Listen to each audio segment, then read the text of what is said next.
She's really happy to be here. Hello. Peace. Blessings. This is Starseed May, and you are listening to EM Healing, and we are excited to bring with you another awesome healing episode. Today, I have my guest with me, King Sha, and we are going to be speaking about healing from the pseudo-academia, which is basically the westernized perspective. So I'm going to let King start a little bit and share a little bit more about him. So go ahead. Peace. This is King Sha. I'm a Moorish American, a Muslim. I practice Islamism, which is science, and I'm glad to be here today to share and spread the light. Yay. So awesome. So I know I started off when I was born in this world with my parents. I started off in the Catholic faith, and a lot of the time, I did everything I was supposed to do. I did my confirmation and my baptism, and I believe there's another one. I can't remember the other one, but it was definitely a lot of just do, and I didn't really understand all of the stories about Jesus, and it led me to feel free to experiment and go to other churches with my friends. So if they asked me if I wanted to go to church with them, I'd be like, "Yep, I'm coming with you." Yeah. But and I feel like, everybody started off in a church. You know what I'm saying? Most majority of people over here in the American lands started off in the church or the mosque. And, my roots in spirituality began in the church as well, but I never had an interest in it. It never clicked with me. I never resonated with the Christian religion. I never understood it at all, and it just led me, on a spiritual journey later in life to where I found out some deeper truths, you know what I'm saying? Yes, definitely. I feel the same way. I started realizing as I started going to the different kind of churches. I went to a Jehovah Witness church. I've been to Pentecostal church. I've been to a Baptist church. I've been to different, nationalities churches. I've also been to non-denominational churches, which I feel like non-denominational church these days are a lot more realistic for people that are trying to transition and find something else. Mm-hmm. But we've been talking a lot. I think we've known each other for about a year now. Yeah. We've known each other for about a year, and we've really been allowing ourselves to dive deep with each other. I feel like we've felt so comfortable to be like, well, this is what I'm learning. I want you to, identify this and realize what's happening. Facts. And I feel like it's been such a great push for both of us, for a male-female perspective on how to like respect each other. Because I know there's a couple of times where we're like, you know what, if you're not trying to listen to me, I'm not going to talk to you. Yeah. And, either one of us will be like, it's all right, I'll talk to you later. And, I feel like it helped us to explore ourselves and to feel comfortable with like, okay, I appreciate these scriptures, and I appreciate this intelligence that the conscious community is giving me. And I know right now I've been diving really deep into the Krishna conscious movement, Mm-hmm. as you would say. Mm-hmm. And I feel like it's really allowing me to be more in balance. I feel like a lot of the things I'm reading are, my spirit is like, yes, like this is the direction that my spirit is needing to be directed in. Mm-hmm. And I'm happy that you also found the literature as well, that's giving you that same insight. So I would love for you to share a little bit more. Facts. Okay, so I'm a Moorish American Muslim, as I said, and our creed is Islamism, which is connecting ourselves to God. Man and God are one.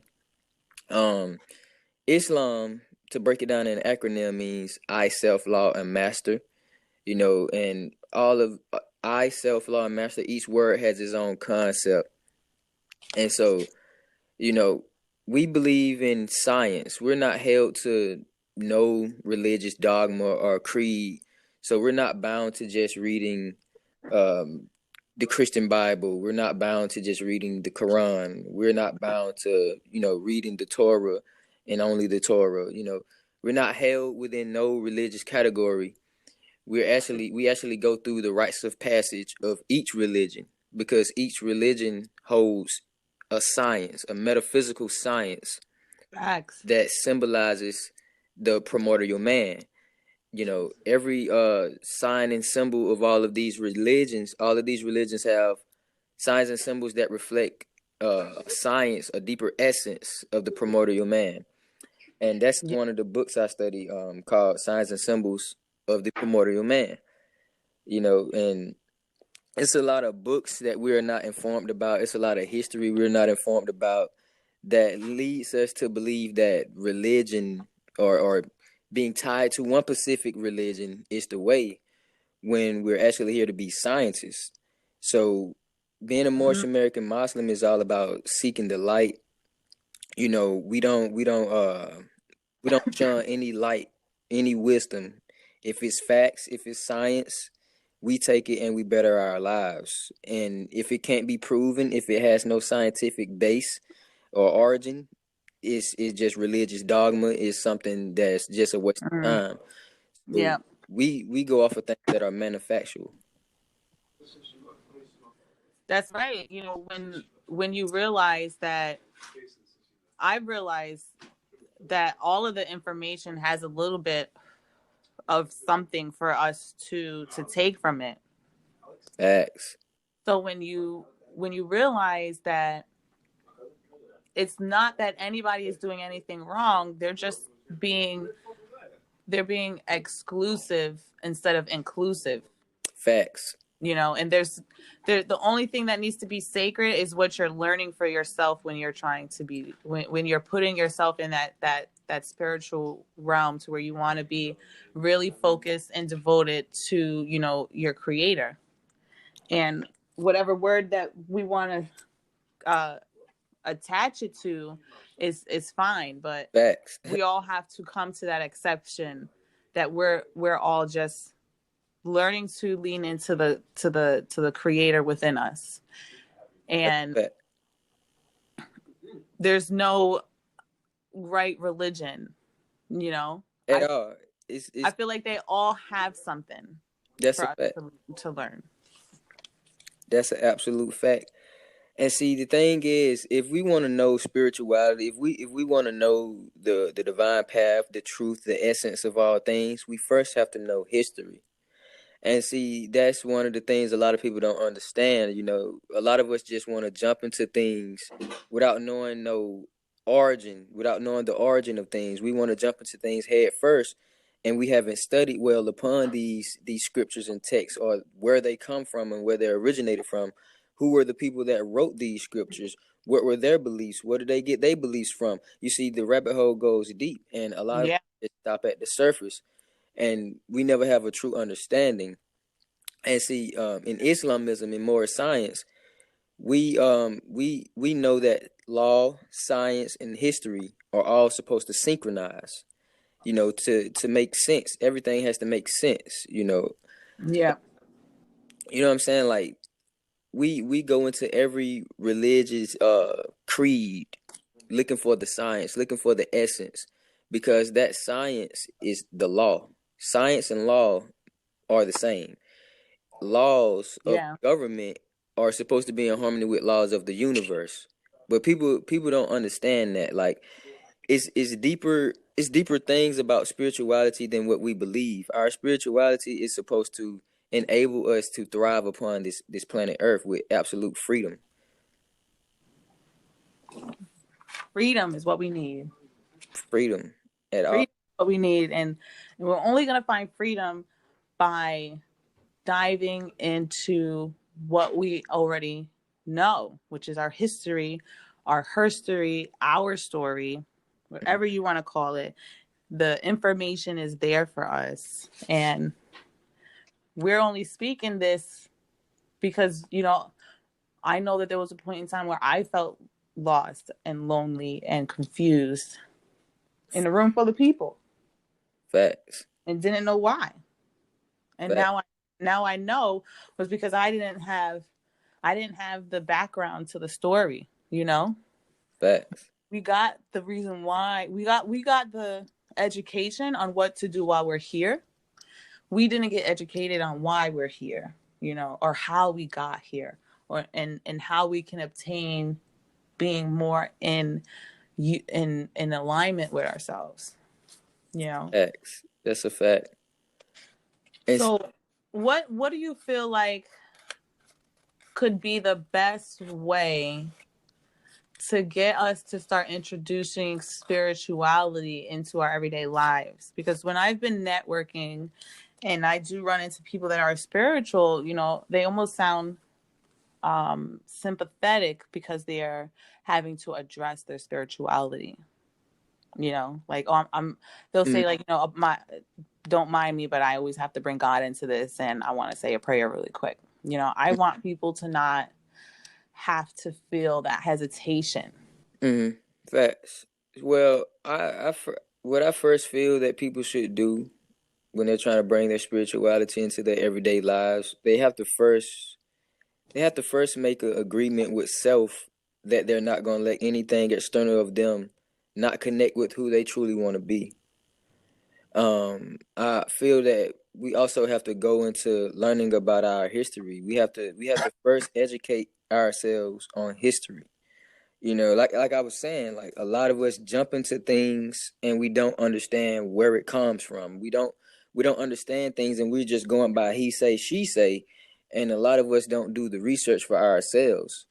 And I feel if we did the true research that is needed, you know, to know the path that we should take, we would find the confidence and the comfortability in practicing our spirituality on a daily, because spirituality is not what it appears to be to most people.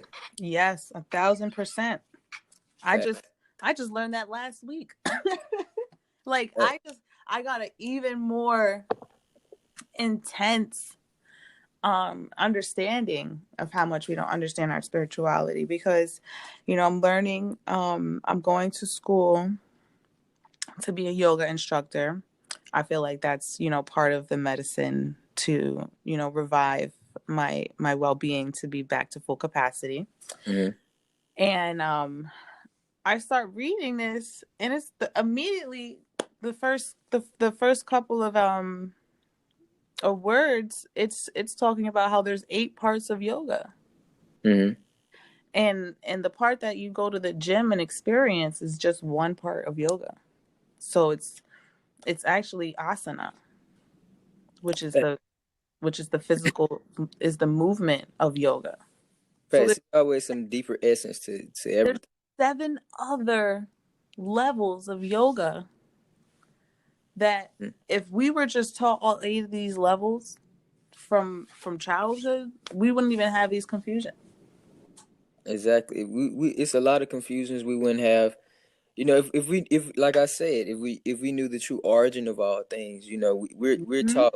A lot of us is taught through westernized perspective, which is Europeanized perspectives. No disrespect to the European nations, but we're taught from a European perspective. An old European perspective, a Uh, perspective that nobody's alive. Exactly. And it's like all sciences, all knowledges came from the original Asiatic man and woman. All. You know, no matter how someone may feel about that, that is the ultimate truth. Hmm. And in order for humans to understand, you know, people don't understand where the word human even comes from. You know, human is the hue of our skin, the pigmentation of our skin, Hmm. which is the darker melanated people. Hmm. And so, you know, The beginning of the expression. exactly. And if we're going to understand the true origin of spirituality, we have to go into knowing the history of our ancestors as melanated people. And that would led me to becoming a Moor, because it ties me to my ancestry. It ties me to the first man and woman who, you know, wrote the first religious creed, you know, and was teaching these sciences that we're all, you know, picking up from different places and trying to piece them back together in one doctrine.